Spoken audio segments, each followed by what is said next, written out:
Welcome to the free audiobook version of The Everyday Pain Guide, your go-to guide when pain first strikes. Hi, I'm Dr. Ya-Ling Liu, and the podcast is taking a little detour to make my new book available in an audio-friendly version for everyone out there. Each episode will feature a bite-sized snippet from the book, and together we'll work our way through as much of it as is possible in this format. What's exciting about this is that I'm reading parts of the book to you before it's even available on the shelves. Plus, unlike with a traditional audiobook, you can engage with the content and chat with me about what you hear. You get to ask questions and tell me what you think as each episode rolls out.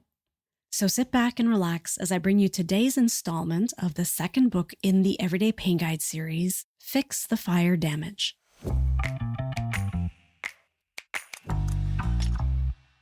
In the last two episodes, I listed for you some common sense steps that can really go a long way in helping your body to take the best possible care of you. We hear about some of these simple things all the time, but I really want you to appreciate why these actions matter and to know that sometimes it's these simple things that can add up to either keep you in pain or help you get out of pain. Today, we're diving into how to retrain the first two steps of your liver auto detox process. And for how powerful these steps can be, I think this section also might strike you as oddly simple in the end. As with all of these episodes, the information, techniques, and suggestions discussed here are not intended as a substitute for your own medical care. Always consult a healthcare provider before implementing any advice referenced here.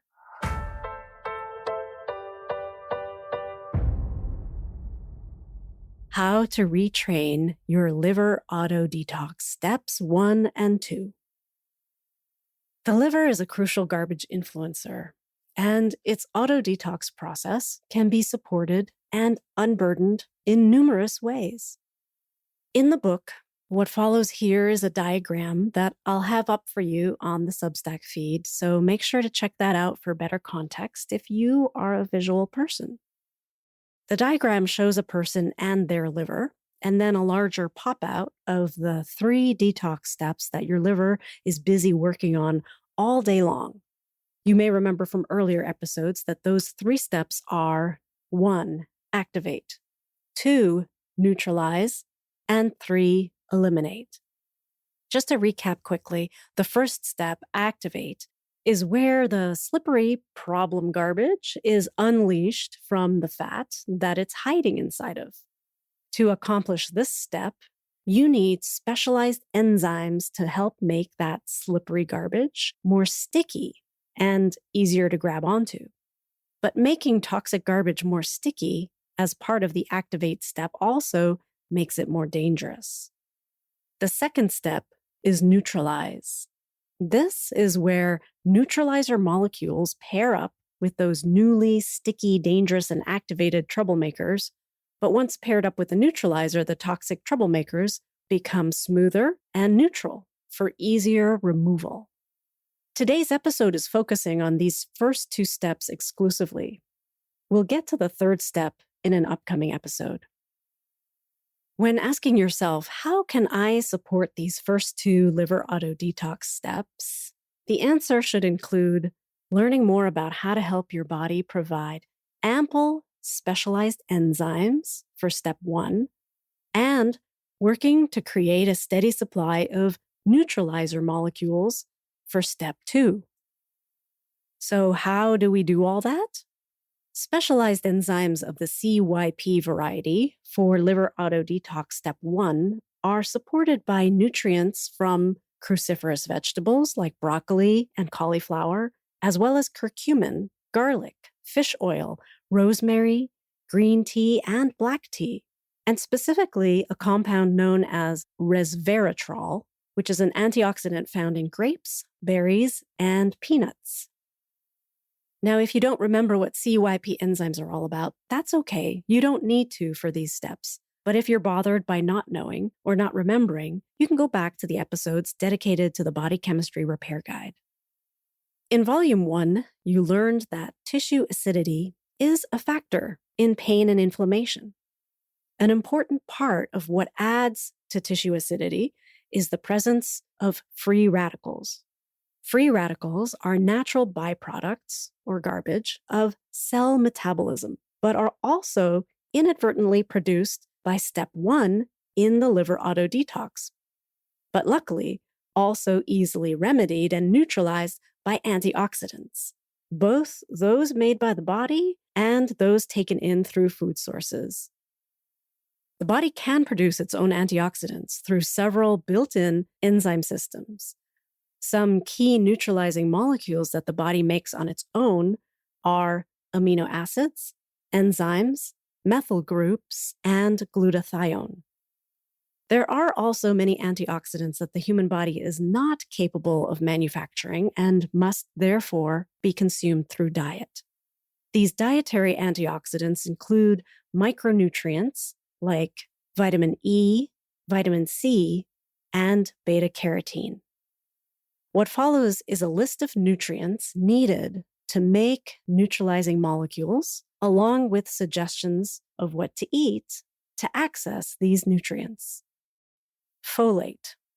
This is one of the B vitamins, also known as folic acid and referred to sometimes as B9. You can get your folate by eating dark green leafy vegetables. Betaine. You can get this by eating spinach, beets, whole grains, and crustaceans like crab, shrimp, lobster, or krill as examples. Choline. You can get your choline by eating meat, fish, poultry, dairy, and eggs. Methionine. You can get this by eating eggs, fish, and some meats. B vitamins 1, 2, 3, 6, and 12. These are also known as thiamine, riboflavin, niacin, pyridoxine, and cobalamin, respectively. You'll get your B vitamins by consuming dairy, eggs, organ meats, nutritional yeast, and seaweed. Magnesium. You'll find magnesium in pumpkin seeds, almonds, and spinach. Zinc. You'll find zinc in shellfish like oysters, meat, legumes, and seeds. Molybdenum. This is a trace mineral that you'll find in legumes in particular, but also whole grains, nuts, and beef liver.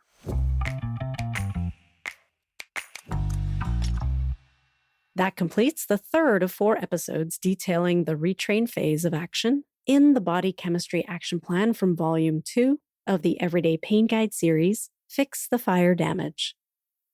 So my question for you today is, what do you think of these food choices? How do they compare with what you already eat? Do you find yourself recoiling from some of the options, maybe like beef liver?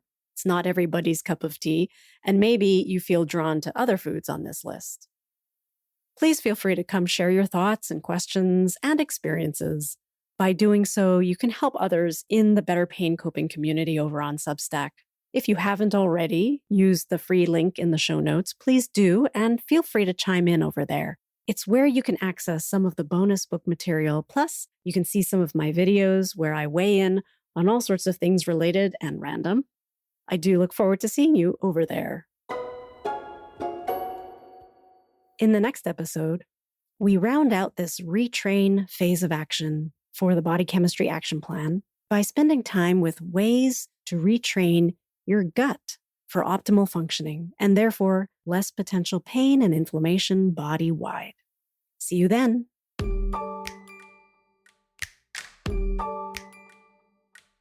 This episode was an excerpt from The Everyday Pain Guide, your go-to guide when pain first strikes. Written and narrated by me, Dr. Ya-Ling Liu, with audio editing and production provided by Organized Sound Productions. Do you have questions or comments about today's episode? You can shoot me an email anytime at hello@stopeverydaypain.com. That's HELLO@stopeverydaypain.com. If you have friends or family members who you know are struggling with persistent, recurring aches and pains, tell them to check out the podcast while they're waiting for the book. To help me get this information to as many people who need it as possible, please consider leaving an honest review, but I'd also be super grateful for a simple like, follow, or share. Thank you for helping me put a stop to everyday pain.